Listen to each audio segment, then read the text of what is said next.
Welcome to this week's episode of Cooking with Connie. And what we're going to do this week is make a healthified version of a dump cake, which is the classic easy cake. But because we're making it a little healthier, it's going to take a couple extra steps. I always say to make the best choices with the choices you have available. So this morning my plan was, I love the Simple Mills vanilla cake mix, and I thought I had some at my house. And I was going to use that for my topping for my dump cake, but found out I didn't order vanilla. I only ordered chocolate, and I didn't think that would really go with pineapple very good. So I thought, okay, I'll go to Walmart and get a keto cake mix, because I know they have vanilla keto cake mixes usually at Walmart. Well, guess what? They didn't have that this morning. So my choices were, I could do a sugar-free cake mix, or I could do a gluten-free cake mix. And since I really like dump cakes and I don't eat gluten, I went for a gluten-free cake mix. So that's what we're going to use as our topping.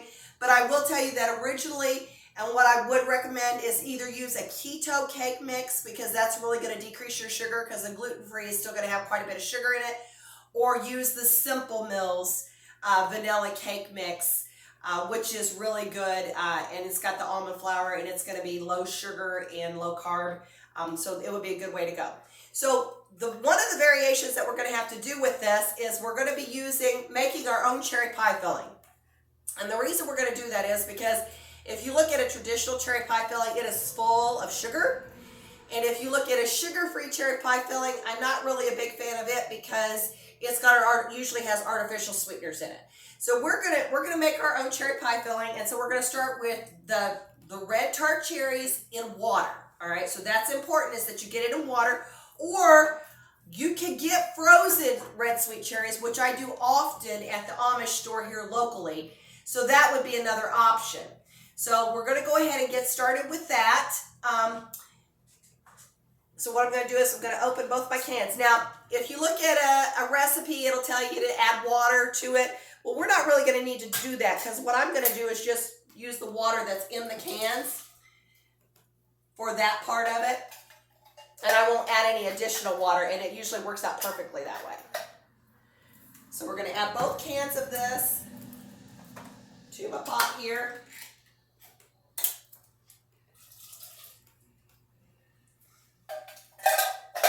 We're going to pause that for a second, Barbara. Okay, so I had to put that on pause for a second because I wanted to get this mixed together and tell you kind of how I'm doing this. So I'm going to use the Monk's Sweet Sweetener in here, and I'm going to use arrowroot to thicken it. Now, if you mix both of those together before you put it into your cherries, you're going to find that you're not going to get the clumps from the arrowroot. If you try to add the arrowroot by itself, usually you'll get it nice and clumpy. So this way it allows me to just go ahead and mix that arrowroot into the monk fruit, and then I'll dump that on the cherries. So I have 1/3 of a cup of Monk's Sweet Sweetener, and then I have 3 tablespoons of the arrowroot. Now, the original recipe calls for 4 tablespoons of cornstarch, and I find that arrowroot is a little bit gummier, so that's why I usually will just use a little bit less of the arrowroot, which will give me a little better consistency on the cherry pie filling. So, you know, this is going to be a little boring, so we might put a little pause on here. Hey, welcome back. We've gotten our cherry pie filling all cooked up, and the one thing that I added besides what I told you before is just a little bit of the almond extract, because it just gives it that wonderful flavor. So now we're ready to start dumping our dump cake, all right? So I've got a can of the crushed pineapple, got it in pineapple juice only. So remember, we're trying to cut back on the extra sugars in it. So we just put that in the pan, and I'm just using a 9x13 pan. All right, kind of spread that out a little bit. Now we're going to put our cherry pie filling on top of that. These are so easy to make, and they're so good. I don't know anybody who doesn't like a good dump cake.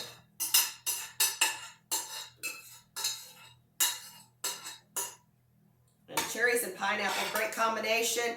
Again, going to have lots of great nutritional benefit from the fruit that you got in this. So it's a tasty way to get some fruit in. Not that I recommend you eat all your fruit in the form of a dump cake. And cherries, just a fun fact, have naturally occurring melatonin. So if you eat some of this at bedtime, it might actually help you sleep a little better.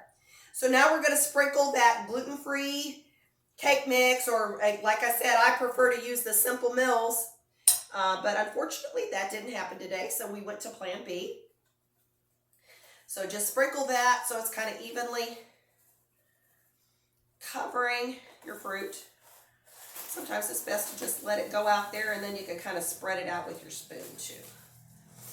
I was trying to be neat.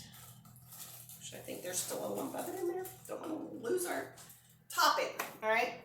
So I'm just going to use my spoon, kind of spread that around so that it evenly is throughout. So the thing about this is that when you do this, you're going to get the juices from the bottom that are going to help with that topping. And then the last thing you're going to do, I've got a stick of melted butter here, and I just pop that in the microwave for 30 seconds. Now, some people prefer to like cut their butter in pats and put it very evenly, strategically placed, which I think that's kind of a waste of time. So I just melt mine and do like the rest and just dump it on there, okay? So now what I'm gonna do is just put this in the oven, and it's gonna bake for about 35 minutes till it's nice and brown on top. Some of the things that you could do in addition to this, if you wanted to, you could sprinkle some nuts on top of it before you bake it. You could put some unsweetened coconut. So if you want a little extra flavor, those are the things that you can do. And while this is baking, we're going to get set up, and I'm going to show you how to make some homemade whipped topping for it. So that, or you could serve it with ice cream. So there's just a lot of great things that you could do with it. So, okay, we are starting with that whipping cream. So whipping cream, if you have a stand mixer, is so easy to make. And if you look at your traditional frozen dairy creamer or dairy whipped toppings that you have in the thing, they have, or even if they say sugar-free, they don't have sugar in them, but they're filled with corn syrup and hydrogenated oils. Those are things that are not healthy. So learn to make your own whipping cream, and it really is super simple. So I like to use a package of the cream cheese. So I use an 8-ounce package of Philadelphia cream cheese, and I put that in here and started whipping that up. And then what I'm going to do is use 16 ounces of heavy whipping cream, okay? So this is, like I said, so simple to do. And then what we're going to do is just put this on and let it whip up until it's nice and creamy and frothy. And I will show you how that looks when it gets its peaks formed. But I won't let you listen to this the whole time. All right, welcome back. The dump cake has been finished here. So you can kind of see it's a nice golden brown on top there. And it'll set up a little bit further. It's still pretty warm right now. So we do have this nice whipped topping, see? And we just let it whip until it formed those nice peaks. I added the 8 ounces of cream cheese, the 16 ounces of the heavy whipping cream, and then I put a tablespoon of vanilla, pure vanilla extract, and then about 1/4 of a cup of the monk sweet in there. And that's all that's in this, okay? So we've got it kind of served up here with you got see your cherries and your pineapple and the whipped topping on the top of it.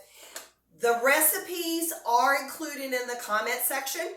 So we are trying to make sure that you're getting these recipes so you're able to make these at home.